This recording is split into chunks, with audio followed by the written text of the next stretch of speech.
Hey everyone, it's Ben Hardy here, and in today's going to be reviewing a Chevy Camaro LT1. Before we get in this video, I want to give a huge shout out and thank you to the Jerry Signer Chevy here in Salt Lake City, Utah for me some time with this Camaro. I'm going to include a link to their website in the description down below so you can check out what they have currently. And then on a side note, if you want to save time and money the next time you purchase a car, link to my car buying guide in the description down below. Let's get into it.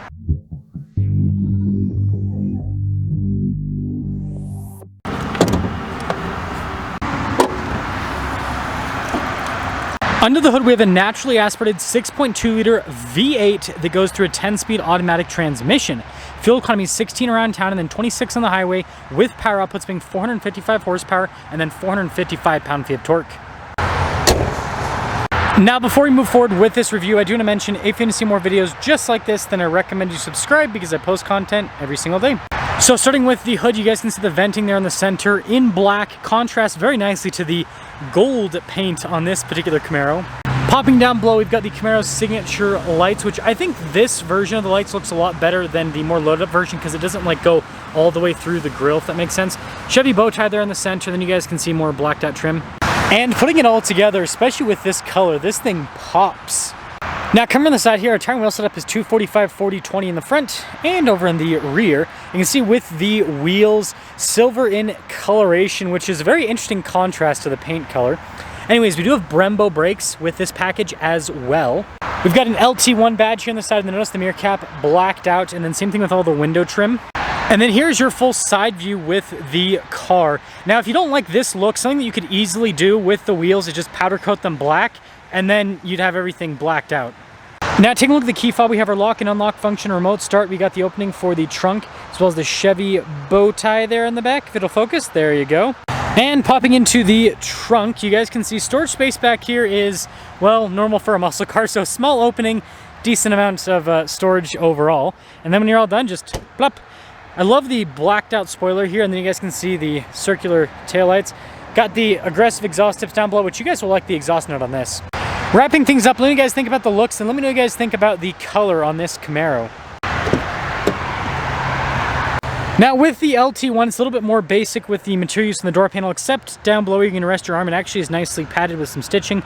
Automatic window controls, you got your mirror adjustments. There's a quick look at the mirrors themselves. And then this is where we'll quickly show the back seats, which actually nice with the material use, perforated, all of that. Obviously better for storage rather than people. And then this actually has Recaro front seats, which are really nice. Got a bunch of bolstering, power adjustable as well. And then obviously two pedal layout because it's an automatic.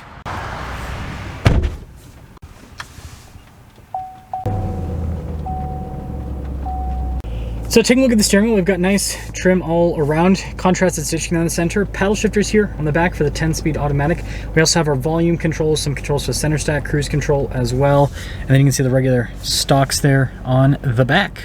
Now taking a look at the gauge cluster analog there all around, and then we've got that screen in the center which we can use to scroll through some different menus, see different bits of info on the car itself. But the most exciting thing is the drive mode. So right now we're in the sport mode. We also have a touring mode, and then you have a snow and an ice mode, which if it keeps getting colder, we might have to use that one today. Now in reverse, we do have a backup camera with trajectory lines that turn with the steering wheel, and resolution with it's pretty solid. And then as for the infotainment system, obviously a smaller unit, but responds very well, has Apple CarPlay, has Android Auto, and some analog controls here at the bottom. Got our climate controls right here, so single zone climate with this. Still have the twisty vents, so that's how you control the temperature, and then the fan speed there on the other side. Shifter for that 10-speed automatic transmission. Stability control here, drive mode select with your parking brake, and then a little charging port right there. And then center console is always weird in the Camaro because it's just an interesting shape. And then look at the stitching here on the dash. And then with the glove box, yeah, pretty good storage. And then up top we got some controls here for the sunroof, and yeah, it's got a sunroof. Now taking a look at the window sticker, 2024 Camaro LT1 Coupe, and you can see all the standard equipment here. $38,800 is the base MSRP. Now this does have some options added to it, including the Recaro seats, the 10-speed, all that. Total MSRP after all options on this, $45,225. Let's see how it drives.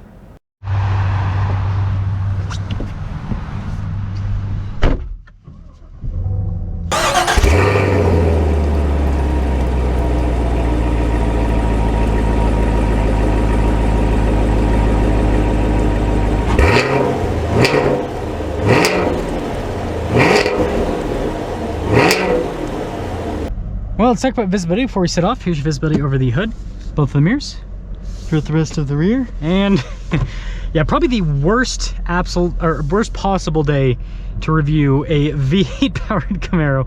Raining, 40 degrees outside, but you know what? It is what it is. Gotta do it. This thing will probably honestly sell pretty quick because it's a really cool color, and the LT1 package, right? Such a good value. You're getting the V8 power, but at a more affordable price point.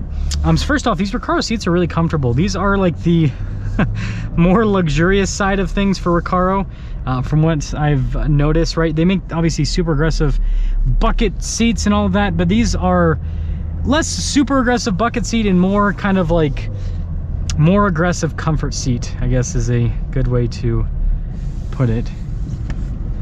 Now, I like the weighted feeling of the steering.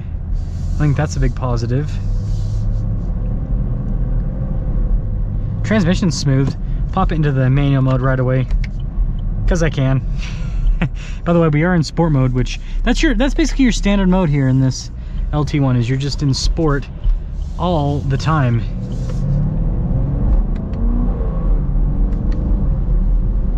Yeah, transmission's really smooth.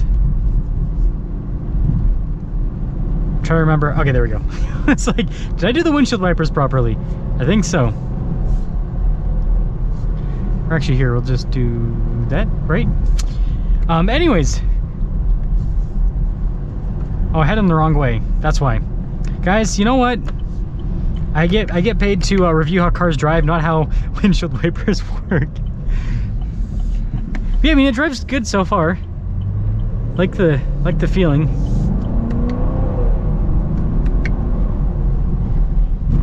Transmission's very, very smooth. One thing I will say is the seat is very upright. Because of where the back seat's located, you can only recline this seat so much. Or at least they've programmed it that way. And so, yeah, I feel like I'm sitting, like, you know, it's not a problem, but it's just something to know. I feel like I'm sitting super upright. This is honestly, I mean, I'm obviously not getting into it much, but this is not struggling for traction. Seems like I'm doing just fine. So further along on the drive, and something I want to say is this isn't nearly as aggressive as a Camaro with like the performance exhaust. That performance exhaust, like the gargles and everything, definitely adds to the, I guess, the theater. Definitely makes things a little bit different. Some other stuff, I do find it interesting that these Recaro seats can come in with heated and cooled function, but with the LT1 they don't, or at least this LT1 doesn't have that, which I find kind of interesting. The heat works very well. Like, I didn't have it on for that long, and like the car already feels like I'm in the tropics now, which is a good thing when it's cold outside. So we're going to be getting our acceleration. Obviously I can't go full throttle because wet roads, but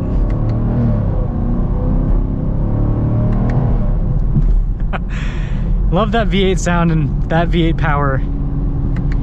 That's about as comfortable as I'm willing to go in a car that I don't own when it's, let's see, 46 degrees outside, roads are wet.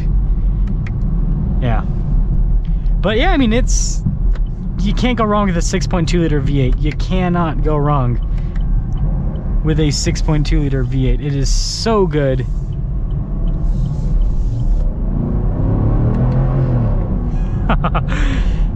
Yeah, again, doesn't sound as crazy as the Camaros with the performance exhaust. That exhaust does make a difference. So summing things up, I mean, affordable V8 fun. What more could you ask for? I think this is a really cool package. I like the fact that it'll let you add some nicer elements to it, like the Recaro seats and all of that. But yeah, let me know what you guys think about the LT1. But I think this is a great affordable send-off for the Camaro, because I'm pretty sure that 24 is the last, or at least that's what everyone's saying, the last model year for the Camaro. Let me know what you guys think.